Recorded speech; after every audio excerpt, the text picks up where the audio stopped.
Hello, welcome back to the channel. Today I'm going to give you a few tips about how to time your golf swing correctly and what timing your golf swing really means.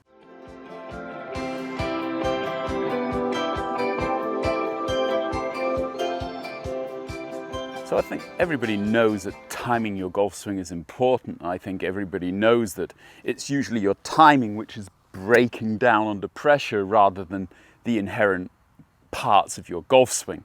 If you think about it, about abilities, the ability to turn your hips, the ability to turn your shoulders, the ability to swing your arms up and down, what we've got to do is coordinate and time these movements to bring us into a perfect impact position. And timing is one of the most variable things, I think, in golf, because not every day is the same. Every day we have a little bit more trouble timing our golf swing depending on how we're feeling, how we are physically able to actually make the movements. So I thought maybe today I will give you a few ideas about what you want to be looking at and how you can actually practice this. So the very first thing to look at is really what are the constituent movements that you are trying to time. I think everybody knows in the backswing you are got to turn to the right, and then in the downswing you've got to turn to the left. But what are you trying to time? What are you trying to coordinate into a perfect impact position? Well, if you break it down this way and look at from the top of your golf swing how much time you are going to have to take to turn your hips and get your shoulders down into the release position. This is a position where really your hips aren't able to turn any further. That is when you will be releasing the club through the golf ball, whether you like it or not, because at that position the body movement is slowing down. Because of that, the arms are slowing down and the golf club is speeding up. And if you don't take that opportunity to go into extension with your arms and legs, then you basically miss that kind of very small timing hole where you're actually going to hit it. That is proportional to the amount of time it takes you from the start to the top of your backswing. So you could basically say, as a general rule of thumb, that a full swing should have around about a 3-to-1 timing or rhythm. That means that the amount of time it takes you to get from the ball to the top of your backswing is 3 times the amount of time it takes you to get from the top of your backswing back down to the ball. I believe, however, there's another station in there, what I call the release position. And it's the time that it takes to get from the top of the backswing to the release position, which is critical.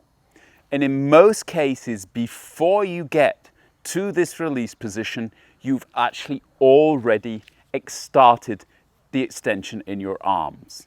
Whether it be consciously or unconsciously, you are accelerating your arm swing before you've got yourself into a position with your hips and your chest and your shoulders to actually swing the golf club correctly through the golf ball. So it's timing that which is so important. So if I just show you a couple of swings now, I'm not thinking about anything. I'm letting my body, in end effect, coordinate the movement itself. The so-called cerebellum, the small brain, is basically just running through the numbers, calling up the movement which I've been doing thousands and thousands of times in my lifetime, and just letting it actually work.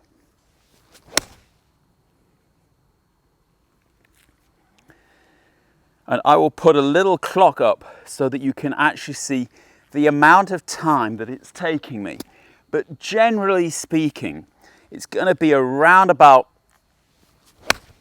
800 milliseconds to the top of my swing, maybe a little bit more depending on my speed on the day. It's going to take me around about 200 milliseconds to get down into the release position, and around about 30 or 40 to get from the release position into impact. So we're talking about 3/4 of a second in the backswing, 1/4 of a second into the release position, and what would it be then, 1/10 of a second into impact. So basically the blinking of an eye. And that's why you can't be thinking about this. The trick in timing it is first of all to make your body aware of these positions. You want to have a feeling, how quickly can you get to the top of your golf swing? How quickly can you get to the release position? You're not going to have to think very much about releasing the club, fortunately, because of the forces of nature which are working on your body at that point.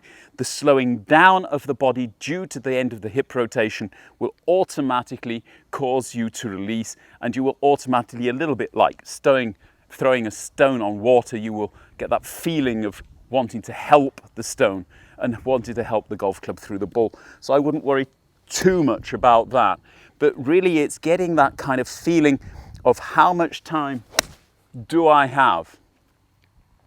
And in 99% of the cases, the problem is you are not giving your hips and your shoulders enough time in the downswing. You are starting to accelerate the arms far too early. So you're looking at really not necessarily the speed of your backswing being the main component, but the speed of your downswing. How quickly can you get from the top of the golf swing into this release position? Hips rotated, trail shoulder down, arms down to about your trail thigh before you go into extension and hit the golf ball.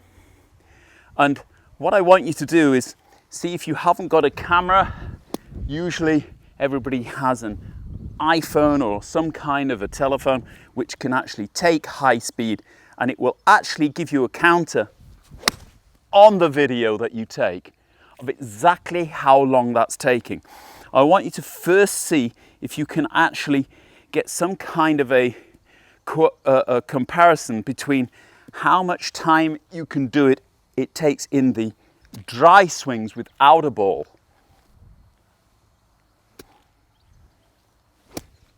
and how much time you're giving it with a ball. Because what you'll usually find is you're not giving your hips and your shoulders enough time to get into that position before you actually start to accelerate the golf club. It's almost as if you are delaying the hit in your swing. You are hitting the golf ball a fraction of a second later than you would actually like to be doing. And you'll find that your emotional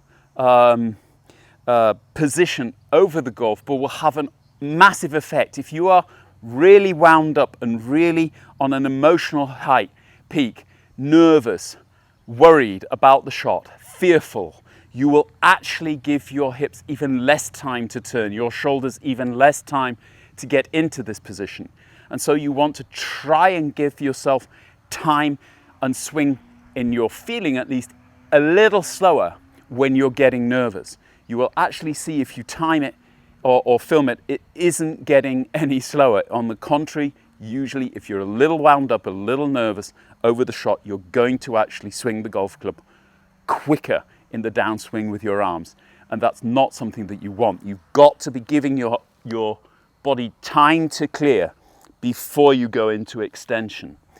So like I said, it's about a 3-to-1. We've got the time of the backswing, the timing of the downswing to the release position or transition, and then we're going into extension.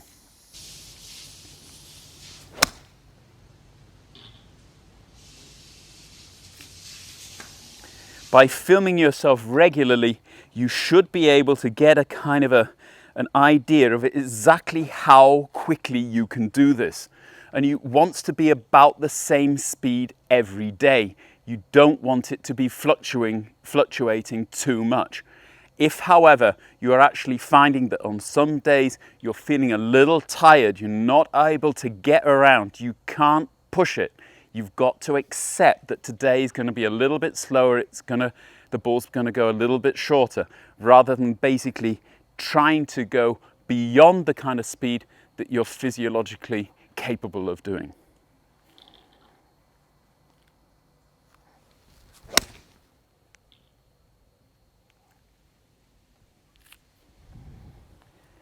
all of these shots should look extremely similar. All of these shots should take the same amount of time. And when I'm on the range, I will actually set up the cameras and have a look at this and see how consistently I can make these movements. And then as I change clubs, try not to get faster the longer the golf club gets. Maybe the last tip is that usually you will find that you are trying to swing the club quicker with a longer golf club. Don't do this.